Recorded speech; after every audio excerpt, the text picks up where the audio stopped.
विषय असा आहे की औरंग्याची कबर पुरातत्व विभागाच्या अंतर्गत येते। हा पुरातत्व विभागच मुळात यासाठी निर्माण झाला की त्यामध्ये जिहादी राज्यकर्त्यांच्या स्मारकांचं संरक्षण व्हावं।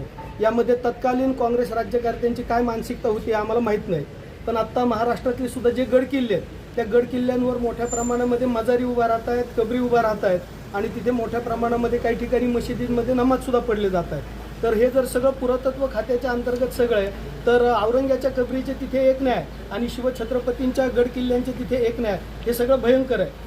जो औरंग्या हिंदू द्वेष्टा होता, सर्वसामान्य भारतीय नागरिकांचा द्वेष करणारा, इथल्या परंपरांचा द्वेष करणारा, अशा औरंग्याची कबर महाराष्ट्रात काय पूर्ण भारत देशात असू नये हे संपूर्ण सामान्य जनमानसाचं आत्ता प्रतिबिंब जनमानस आत्ता हे सगळं व्यक्त होतोय।